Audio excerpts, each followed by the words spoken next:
my video. Today, I want to tell you a story from the novel Mirror Image by Daniel Steele. Imagine having a twin sister who looks exactly like you. Same face, same voice, same laugh. Now, imagine that one day she asks you to switch places with her. Not just for a day, not just for a party, for an entire year with her husband who has no idea. That's the story we're diving into today. It's called Mirror Image, and it's got forbidden romance, a shocking betrayal, a switch that spirals way out of control, and a real historical disaster that actually happened. Stick around because this one gets wild. We were in New York, 1913, with Olivia and Victoria Henderson, identical twin sisters, 20 years old, daughters of a wealthy retired steel magnate named Edward Henderson. They live in a gorgeous estate up the Hudson River, and here's the twist. They are mirror twins. Everything on Olivia's right side is on Victoria's left. Same faces, but flipped, like looking in a mirror. And their personalities are just as flipped. Olivia is the responsible one. She runs her father's household, plans every party, keeps everyone fat and happy. She's gentle, dutiful, a little bit of homebody. Victoria is fire. She's a suffragette. She smokes cigarettes in secret. She steals her father's car, and in the very first chapter, she actually gets herself picked up by the police at the women's rights protest. Olivia has to rush down and bail her out. With the help of a quiet, keen-hearted lawyer named Charles Dawson, a widower who lost his wife on the Titanic and is raising his young son, Jeffrey, alone. Right away, you can feel it. Charles is drawn to gentle Olivia, but there's another guy in the picture too. At a lavish party the family throws, Victoria meets Tobias, aka Toby, wealthy, devastatingly charming married man with a reputation for chasing women. And Victoria, despite everything she claims about never wanting to be tied down to a man, falls for him completely. He tells her his marriage is loveless. He tells her he's going to divorce his wife. He tells her he loves her. And you know what? It's all lies. Victoria and Toby have a secret affair, and when it all comes crashing down when Toby breaks to his friend and denies ever caring about her, Victoria is left devastated, disgraced, and will later learn pregnant. She loses the baby in a terrifying, near-fatal miscarriage that Olivia has to help her through alone in the middle of the night, hiding it from everyone. Their father is horrified. In 1913, a scandal like this could destroy the family's reputation forever. So Edward Henderson does something drastic. He arranges for Victoria to marry Charles Dawson. Yes, the same Charles that Olivia has quietly fallen for. It's a marriage of convenience for both of them. Charles needs a mother for his son. Victoria needs to save her reputation. Neither one loves the other. Meanwhile, Olivia, heartbroken but is always putting everyone else first, plans the whole wedding herself. She even makes friends with Charles' little boy, Jeffrey, who adores her.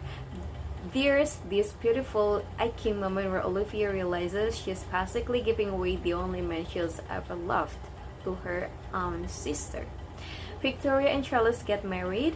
It's cold and awkward. Their honeymoon in Europe is a disaster. Victoria can't stand being touched by him. She's still hard from Toby, and on top of that, World War I breaks out right in front of them while they are traveling. They rush home just in time. Back in New York, the marriage stays frozen until one very unexpected night. After a scare involving Olivia, Charles finally opens up emotionally to Victoria. And for the first time, their marriage becomes real, physically and emotionally. Charles starts falling for the woman he married. The twist? He has no idea he actually fell for the wrong twins. Because deep down, Victoria was never capable of that kind of warmth. And soon, we find out why. Victoria can't take it anymore. She feels trapped in a marriage she never wanted, trapped in a life of parties and small talk while a massive war is raging in Europe. She wants to do something with her life. So she comes up with an audacious plan. She will disappear. She will tell everyone she ran away to a convent in California. And Olivia, her twin, her mirror image, will secretly take her place as Charles's wife and Jeffrey's mother for just 3 months, while Victoria sails to Europe to volunteer as a Red Cross aid worker near the front lines. Olivia agrees. Of course she does. She'd do anything for her sister. But Victoria doesn't sail on any ordinary ship. She books passage on the RMS Lusitania. And here's where fiction collides with real history. Because on May 7, 1915, the Lusitania was actually torpedoed by a German U-boat of the coast of Ireland, and it sank in under 20 minutes, killing over 1,000 people. In the book, Victoria is on that ship. She survives, barely clinging to a floating deck chair in the middle of a scene of absolute horror, watching people, including children, down around her. Back in New York, Olivia, pretending to be her sister, living with Charles and Geoffrey, has this eerie, telepathic moment where just knows something terrible has happened to her twin. The twins have always shared this string bond where they can feel each other's pain. And then the headlines hit the papers. Victoria survives. She sent a coded telegram so no one outside the family will suspect a thing. And instead of going home after that terrifying brush with death, she pushes forward. She makes her way through a friend's torn apart by war, straight to the front lines to work in a field hospital treating soldiers dying from gas attack and shell fire. And meanwhile, back home, Olivia and Charles fall in love for real this time. She's still pretending to be Victoria, but every single feeling between them is genuine. While Olivia is secretly living Victoria's life and even secretly giving birth to twin girls with Charles, who has no idea the woman he married is actually his sister, the real Victoria is transformed by the war. In the chaos of the battlefield hospital, she meets a dashing French cavalry officer named Captain Edward de Beneval. Unlike Toby, unlike Charles even, Edward is her true match. Brilliant, honest, and completely unbothered by her fierce independence. They fall deeply, genuinely in love. Victoria even gives birth to their son in the middle of a war zone in a tiny farmhouse room delivered by Edward himself because there's no doctor around. For the first time in her life, Victoria is truly wildly happy. But this is wartime, and wartime doesn't let happiness last. While driving Edward back from a secret military meeting, their car is hit by enemy sniper fire. Edward is killed instantly in Victoria's arms. Victoria herself is severely wounded. Back in New York, Olivia gets the telegram, and this time she doesn't hesitate for a second. She tells Charles the entire truth, everything, the switch, the year of secrecy, all of it. Charles is furious, understandably, but there's no time to fall apart because Victoria is dying in a field hospital in France. Olivia and Charles cross the Atlantic together to reach her. When they arrive, the two sisters finally see each other again after a year apart. It's an emotional, bittersweet reunion. Victoria, weak but still sharp-tongued and full of life even at the very end, tells Charles the truth herself. She never loved him.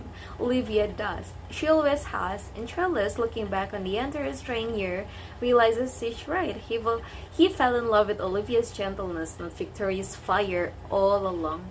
Victoria asks Olivia to raise her baby son as her own, and then, quietly, peacefully surrounded by the sister she loved more than anyone else in the world, Victoria passes away. It's devastating, but the story doesn't end there. Charles and Olivia finally, truly legally get married on the ship sailing home. With Victoria's orphan baby boy in their arms alongside their own twin daughters.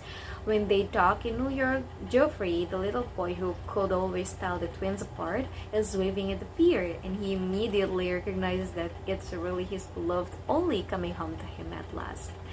The book ends with Olivia carrying the weight of everything she's gained: a husband, 3 children, a whole new family, and everything she's lost, the other half of herself, her mirror image, the sisters will spend the rest of her life missing. And that's Mirror Image, a story about identity, sacrifice, and just how far one twin will go for the other.